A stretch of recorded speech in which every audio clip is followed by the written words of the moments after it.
નમસ્કાર, સમાચાર સાથે હું છું હિના। પ્રયાગરાજ મહાકુંભમાં જવા એસટી વોલ્વો બસનો પ્રારંભ થયો છે। મુખ્યપ્રધાન ભૂપેન્દ્ર પટેલે સર્કિટ હાઉસથી બસને પ્રસ્થાન કરાવ્યું। મંગળવારથી રોજ સવારે 7 કલાકે રાણીપથી બસ ઉપડશે। યાત્રીઓ માટે 8100માં 3 રાત 4 દિવસનું પેકેજ ઉપલબ્ધ છે। મહાકુંભમાં જનાર એસટીની વોલ્વો બસો અત્યારથી જ હાઉસફુલ થઈ ગઈ છે।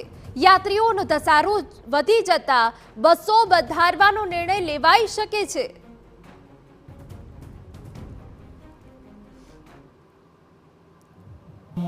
चलो कुंभ चलेनी जे पहली वॉल्वो बस है राज्य सरकार नी तेने લીલી ઝંડી છે। મુખ્ય પ્રધાન આપસે સીધા દ્રશ્યો છે તે આપ જોઈ શકો છો કે ગાંધીનગર સર્કિટ હાઉસ ખાતે મુખ્ય પ્રધાન છે તે આવી ચૂક્યા છે। મુખ્ય પ્રધાનની સાથે જે સ્પોર્ટ મિનિસ્ટર છે હર્ષ સંઘવી તે પણ ઉપસ્થિત છે અને સીધા પહેલા જે પણ યાત્રાળુઓ છે કે જે આજે પ્રથમ બસની અંદર આજે કહી શકાય કે પોતાની કુંભની જે સફર છે તે કરવાના છે તે યાત્રાળુઓ સાથે મુલાકાત છે તે મુખ્ય પ્રધાન કરશે। કેમ કે પહેલી વોલ્વો બસ છે રાજ્ય સરકારનો જે પહેલો પ્રયાસ છે કે જેની અંદર કુંભને લઈ અને એક આખો જે કહી શકાય કે ખાસ સેવા છે તે શરૂ કરવામાં આવી છે જેનો દર છે તે 8100 રૂપિયા રાખવામાં આવ્યો છે કે જ્યાં પોઈન્ટ છે તે મધ્યપ્રદેશ ખાતેનો જે પોઈન્ટ છે શિવપુરી તે રાખવામાં આવ્યો છે અને સીધા દ્રશ્યો તે આપ જોઈ શકો છો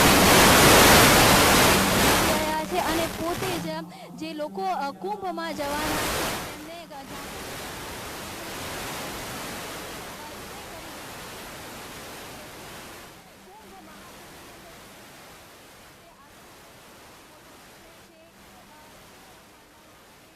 કુંભને લઈને પોતાના એક જે અને અનેક જે કહી શકાય કે માન્યતાઓ છે ત્યારે ગૃહ પ્રધાન હર્ષ સંઘવી છે તેમના પણ જે દ્રશ્યો જોવા મળી રહ્યા છે। ખુદ કે જે ટ્રાન્સપોર્ટ મિનિસ્ટર પણ છે તેમના દ્વારા પણ જે યાત્રાળુઓ છે જવાના છે આવી રહી છે આ આસ્થા સાથેનો જોડાયેલો ખુદ મુખ્ય પ્રધાન અને ગૃહ પ્રધાન દ્વારા એક જે આસ્થા અને એક જવાનો પણ પ્રયાસ છે તે કરવામાં આવ્યો છે। યાત્રાળુઓમાં એક ભક્તિમય માહોલ છે તે જોવા મળી રહ્યું છે। થોડી સૌ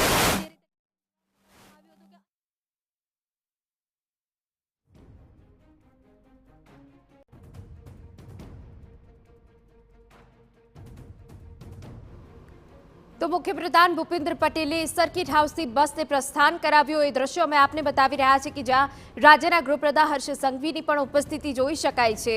ચલો કુંભ ચલે સવારે 7 કલાકથી રાણીપના બસ સ્ટેન્ડથી આ બસ ઉપડવાની છે।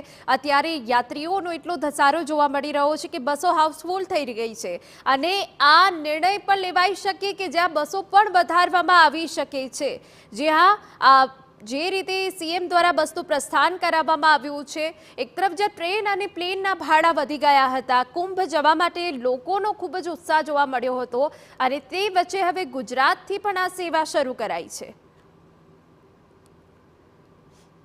પિકઅપ અને ડ્રોપની વ્યવસ્થાઓ માટે બીજી બસો કેટલી વધારી શકીએ તેનો નિર્ણય આજે સાંજ સુધી લેવામાં આવશે અને વધુ બસો વધુ શહેરોમાંથી કઈ રીતે ઉપડી શકે અને રાજ્યના નાગરિકોની આસ્થા વધુમાં વધુ એ લોકો આ મહાકુંભની અંદર ભાગ લઈ શકે તે માટે મુખ્યમંત્રી શ્રી ભૂપેન્દ્રભાઈ પટેલની સૂચના છે કે વધુમાં વધુ યાત્રીઓને મદદ કરવી અને વધુમાં વધુ યાત્રીઓ આ આસ્થાના મહાકુંભમાં ડૂબકી મારી શકે તેવી વ્યવસ્થાઓ રાજ્ય સરકાર આમ સરળતાથી લોકો જઈ શકે, ઓછા ભાવથી જઈ શકે અને લોકો પોતાની આસ્થાનું આ મહાકુંભમાં ડૂબકી મારી શકે એવી વ્યવસ્થાઓ કરવા માટે બે વિભાગ કામગીરી